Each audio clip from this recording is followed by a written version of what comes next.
ॐ ब्रह्म सत्यम् निरंकार जन्मा आद्वैत पुरखा सर्वव्यापक कल्याण मूरत परमेश्वराय नमः। ॐ ब्रह्म सत्यम् निरंकार जन्मा अद्वैत पुरखा सर्वव्यापक कल्याण मूरत परमेश्वराय नमः। परमेश्वराय नमः। परमेश्वराय नमः। ओम ब्रह्म सत्यम सर्वदा।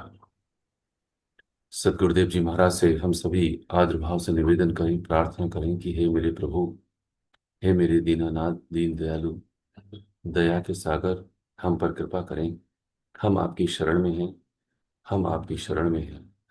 आपके द्वारा दिए हुए ग्रंथ के मर्म और रहस्य को हम उसी प्रकार समझ सकें जैसे आपने हमको समझाने के लिए कहा है, दिया है।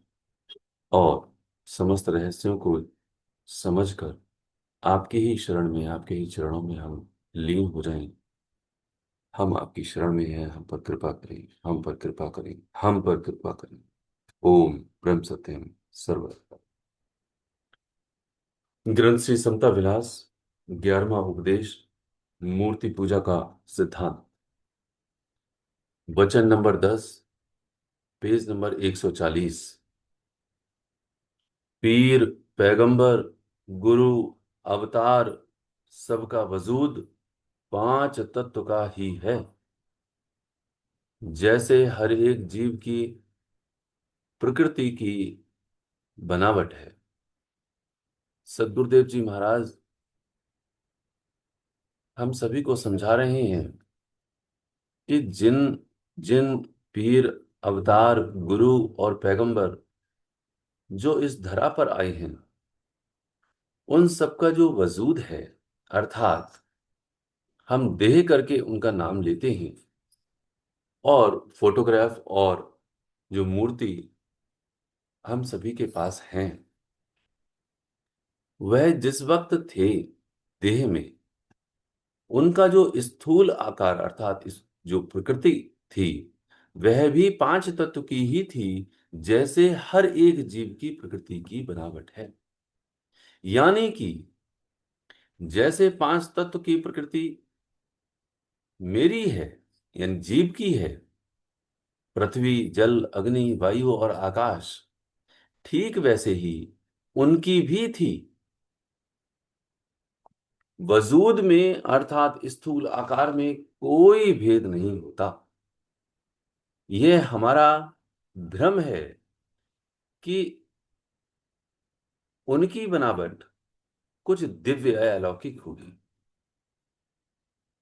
यह निश्चय हमारे अंदर हो जाना चाहिए कि जिन भी पीर, अवतार, गुरु और पैगंबर जिनकी मूर्ति को हम देखते हैं और हम उनमें उनके प्रति श्रद्धा रखते हैं, विश्वास रखते हैं और उनको अपने निकट रखना चाहते हैं, ठीक है, लेकिन उनकी भी वैसी ही प्रकृति है जैसी हमारी है। यह बात हमें दृढ़ कर लेनी चाहिए। लेकिन एक वक्त ऐसा आता है जब इस देह का त्याग सभी गुरु, पैगंबर और अवतार करते हैं।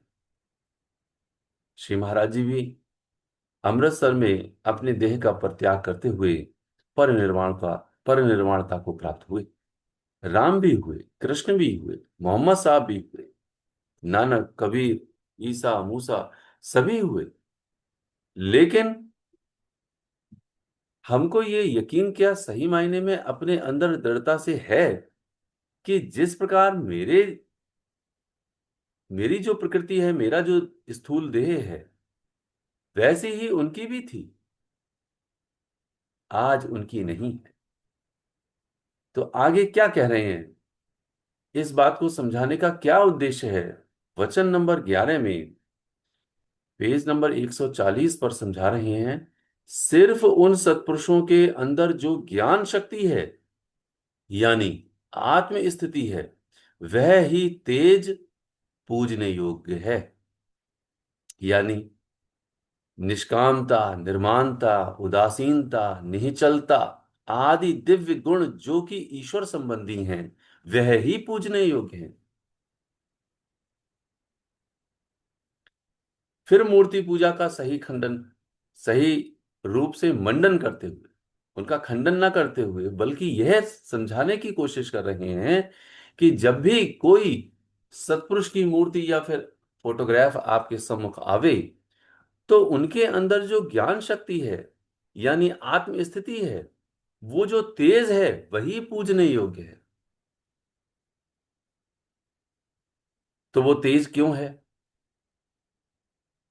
और वो जो आत्म स्थिति है, उसका क्या स्वरूप है? तब पता चलेगा कि निष्कामता, निर्माणता, उदासीनता, निश्चलता और परोपकार, ये उसके बाद भी लिखा आदि, ये सभी दिव्य गुण हैं जो कि ईश्वर संबंधी हैं, अर्थात ईश्वर ही हैं। तो देह में जब ईश्वर है विद्यमान, तब हम उस देह को ईश्वर करके देखते हैं। यही श्रद्धा है, यही हमारा भाव है।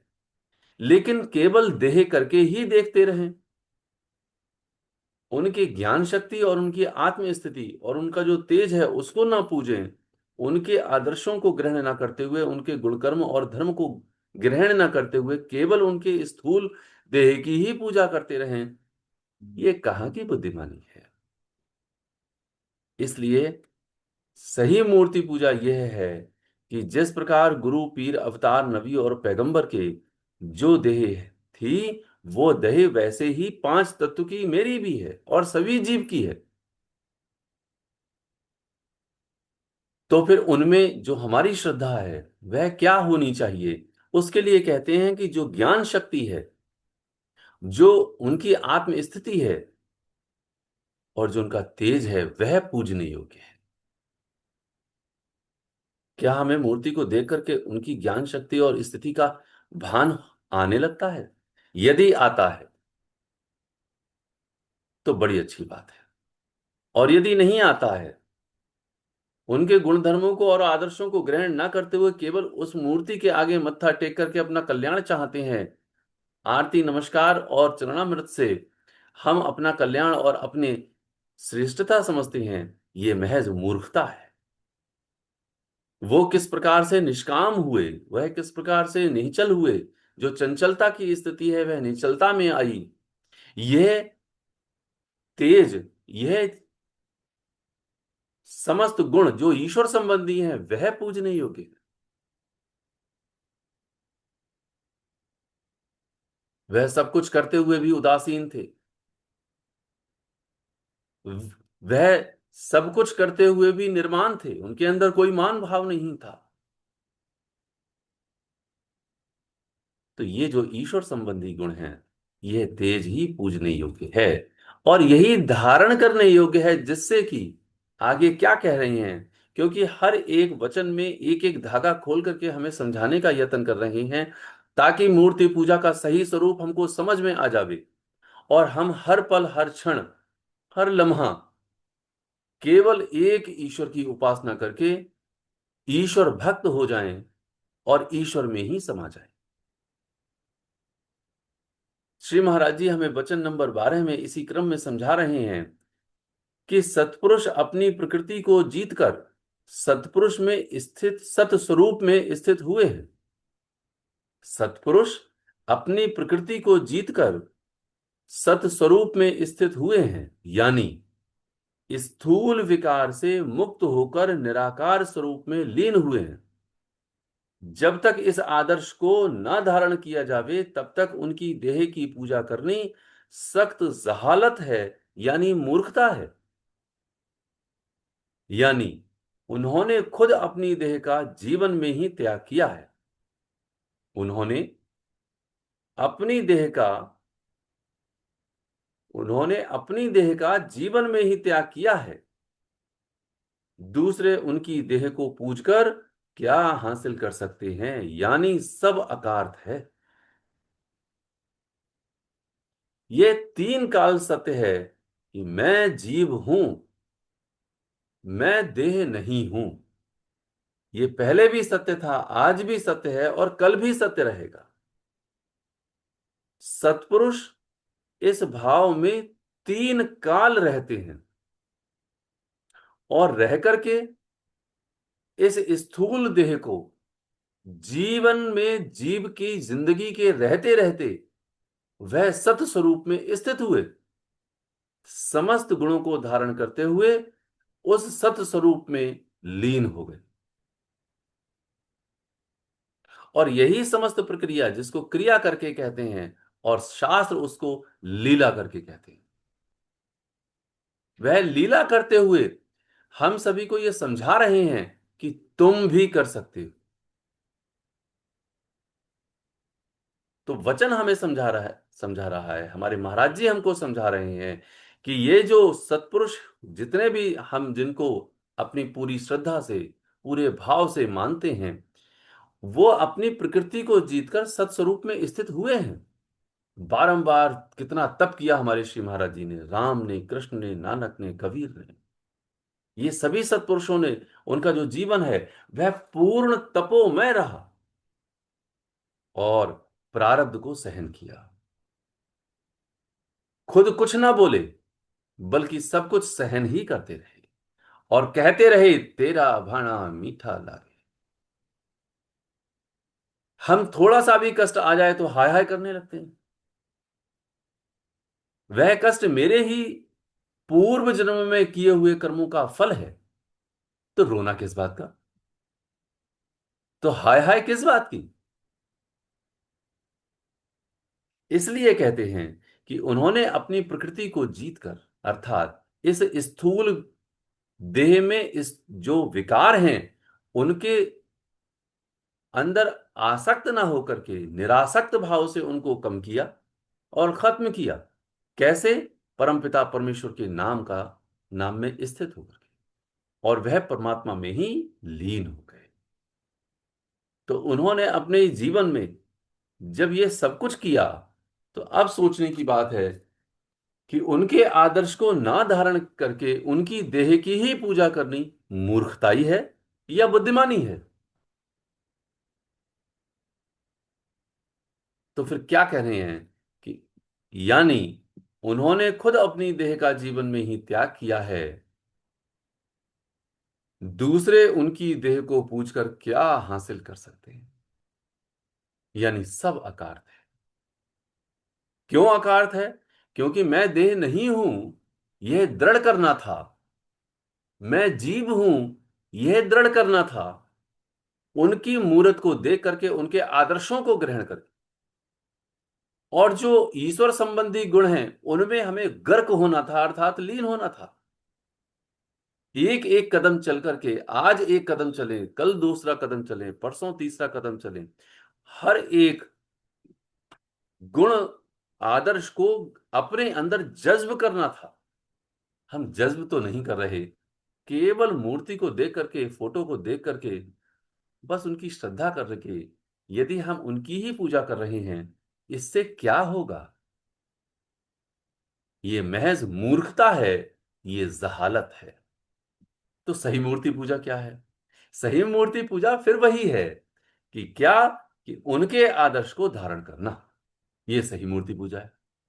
उनके गुणकर्मों को, गुणधर्मों को, उनके तेज को, जिस प्रकार उन्होंने इस स्थूल प्रकृति का त्याग करते हुए उस सत स्वरूप में लीन हुए, उनके पदचिन्हों पर धीरे धीरे चल करके, उनसे सीख करके, जैसे एकलव्य ने सीखा अपने गुरु द्रोण से, ठीक वैसे ही हमने भी सीखना है, हमने भी चलना है, हमने भी धारण करना है। यह मूर्ति की पूजा का सही स्वरूप है।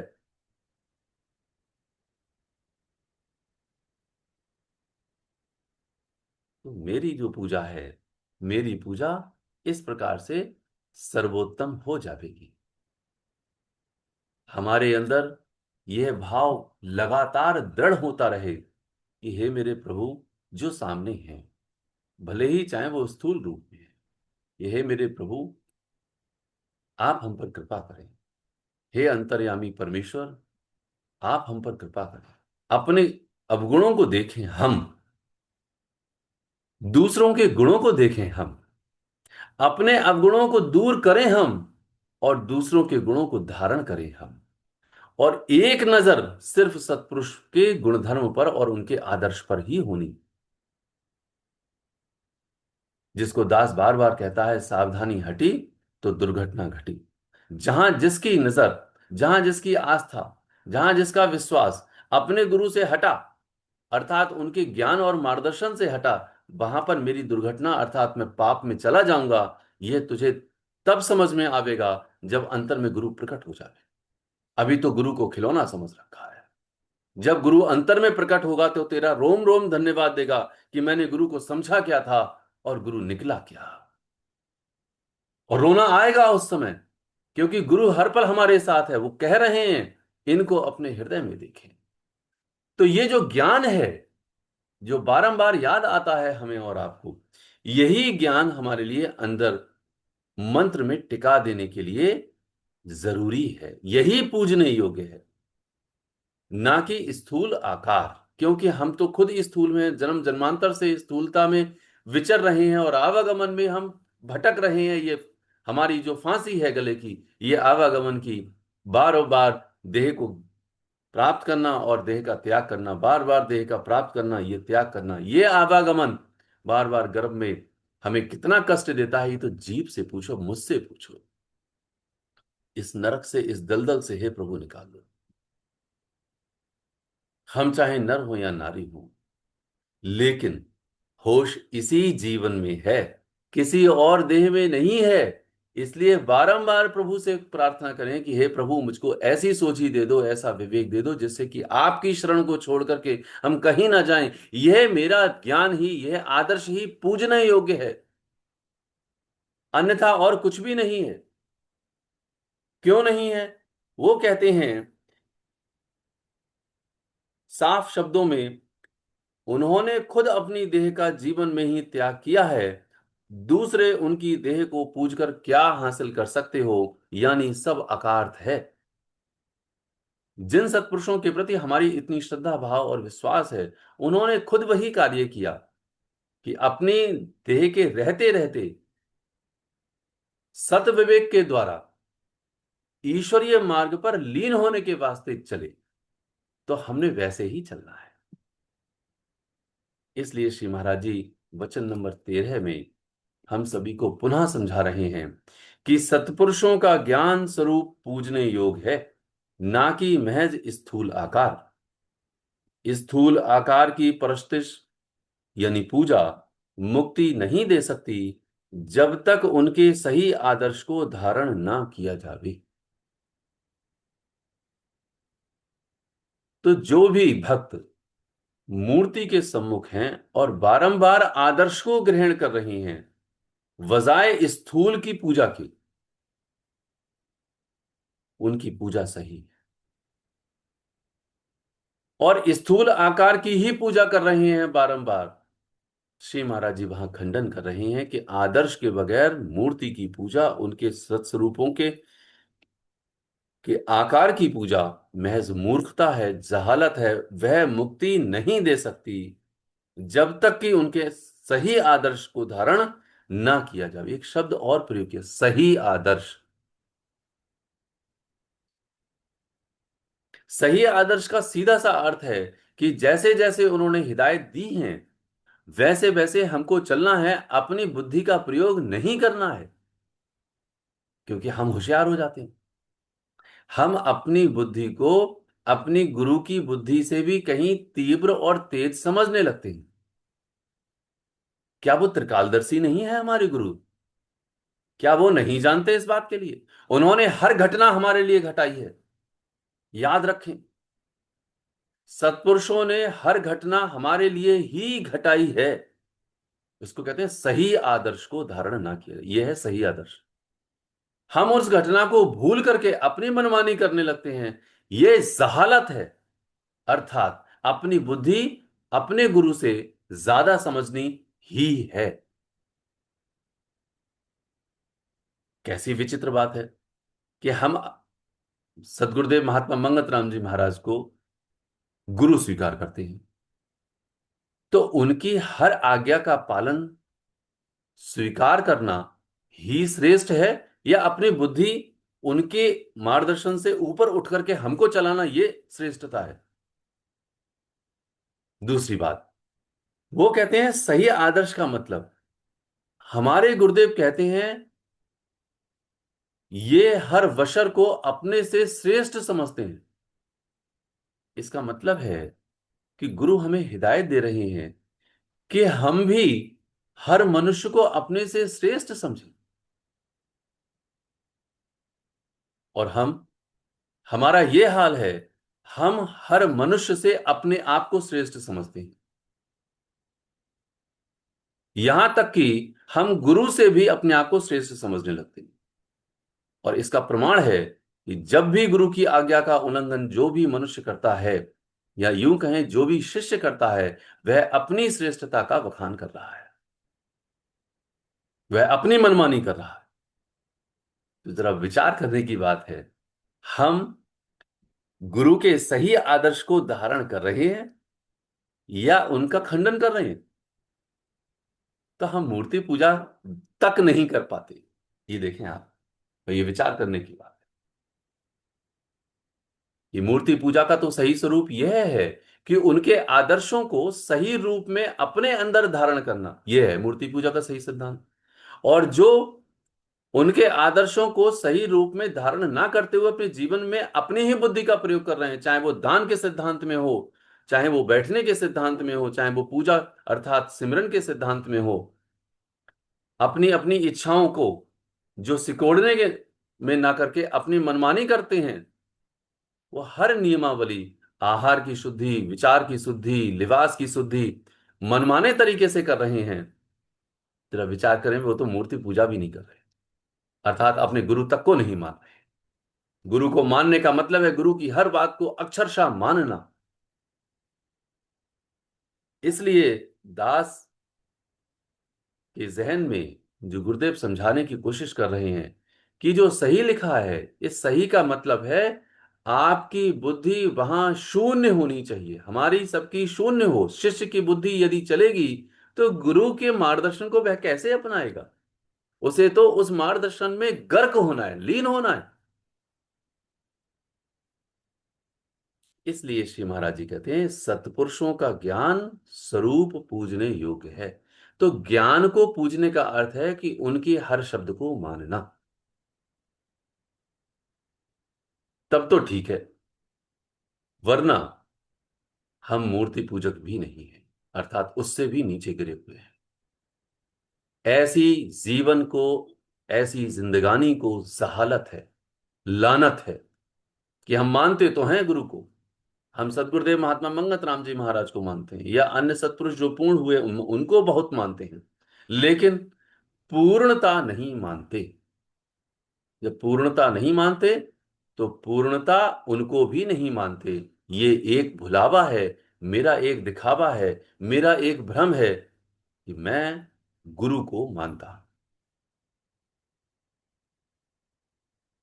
इसीलिए कहते हैं कि यदि ऐसा नहीं है तो वह पूजा मुक्ति नहीं दे सकती जब तक उनके सही आदर्श को धारण न किया जावे। तो मुक्ति का मतलब क्या है? ये बंधन दर बंधन, इस दलदल में, इस भयानक संसार के कर्म चक्र में वह फंसता चला जाएगा, उसको पता ही नहीं रहेगा कि मैं कब फंस रहा। क्योंकि ये तो सत्पुरुष जानते हैं कितना बारीक विकार अहंकार का होता है, कितना बारीक विकार काम वासना का होता है, क्रोध का होता है। ये पांचों विकार उसके किस प्रकार बढ़ जाएंगे जब वो अपनी बुद्धि चलाएगा। अपनी बुद्धि का मतलब ही हुआ कि वह अपने ही देह का पुजारी बन गया, और वह जैसे ही अपनी देह में आया वैसे ही 5 विकार उसके हर हालत में उसके पास सौगात के रूप में, उपहार के रूप में आ जाते हैं। और वह उन विकारों में से एक विकार प्रबलता में आते हुए उसका बेड़ा गर्क कर देता है। यह तो तब पता चलता है जब बेड़ा गर्क हो जाता है। वो यही सोचता रहता है कि मैंने गुरु को स्वीकार किया, मैं गुरु की बड़ी मानता हूं, लेकिन वो गुरु की नहीं मानता, वह अपनी मानता। अपनी मानने का मतलब क्या होता है? तब गुरु चेतावनी दे रहे हैं, मनमानी अपनी करी ना गुरु सीख सुहाई, मंगत सखा न को बने जब सिर पर विपदा है। सिर पर विपदाएं ही विपदाएं हैं। ये तो 5 विकार हैं। उसके अतिरिक्त ईर्ष्या, द्वेष, आलस्य, प्रमाद, छल, कपट आदि न जाने कितने विकार उसके अंदर धीरे धीरे धीरे धीरे अपनी सेना बढ़ाते चले जाते हैं और एक दिन उसका पतन हो जाता है। इसलिए किस प्रकार हमें सही स्वरूप में परमपिता परमेश्वर की रूप अर्थात मूर्ति की पूजा का सही स्वरूप हमें समझते हुए पूजा करनी है। वह पूजा सबसे पहले तो ये विचार करें कि जिन जिन सत्पुरुषों का की प्रति जो हमारी श्रद्धा है, उनके उनका जो वजूद है वह भी वही है जो मेरी प्रकृति अर्थात 5 तत्व का ही है। सबसे पहले यह स्थिर करना। दूसरी बात, वो कहते हैं कि जो उनके अंदर ज्ञान शक्ति है, जो आत्म स्थिति है अर्थात निष्कामता, निर्माणता, निश्चलता, परोपकार, ये सभी जो गुण हैं, उन सभी दिव्य गुणों को जो ईश्वर संबंधी हैं उनका ही आधार हमको रखना है, उनकी ही पूजा करनी है। लेकिन कैसे करनी है? ऐसे करनी है कि जिन जिन सत्पुरुषों के प्रति हमारी समस्त श्रद्धा, क्योंकि सत्पुरुष के नाम अलग अलग हैं, वो है एक ही। कृष्णचंद्र जी महाराज भी वही हैं, राम जी महाराज भी वही हैं, मंगत राम जी महाराज भी वही। आंतरिक स्थिति से वो अलग नहीं है, वो एक है। तो वो जिस प्रकार से अपनी देह का त्याग करते हुए पूरे जीवन में हमें लीला दिखा रहे हैं, उसी के प्रति, उसी के आदर्शों के प्रति हमको चलना है। और चल करके क्या करना है? एक दिन इसी स्थूल देह के रहते रहते परमपिता परमेश्वर में लीन हो जाना है, जैसे वो हुए। यही मूर्ति की सही पूजा है। तो यहां पर किस प्रकार से मंडन किया गया है और गलत पूजा का किस प्रकार खंडन किया गया है, यह साफ निर्णय है। पता नहीं लोग क्यों निराकार पूजा के लिए केवल मंडन करते हैं। जो साकार पूजा है उसकी सही पूजा यदि कोई करता है, जैसे धन्ना भगत ने की, जैसे एकलव्य ने की, तो जब सही पूजा की जाएगी तो सही पूजा स्थूलता से वह निराकार स्वरूप में परिवर्तित होते हुए वह उसी में ही लीन हो जाएगा। यह तुझे मालूम होना चाहिए। इसलिए खंडन ना करें, मंडन करें, गलत पूजा ना करें, सही पूजा करें, जिससे कि हमारा जो जीवन है वह हमारा सफल हो जाए और हम परमपिता परमेश्वर में लीन हो जाए। यही प्रार्थना है कि सही पूजा का सिद्धांत समझें, मूर्ति पूजा के सही स्वरूप को समझते हुए हम सभी नित्य प्रति हर लम्हा हर क्षण हम पूजा करते हैं। ओम ब्रह्म सत्यम सर्वम।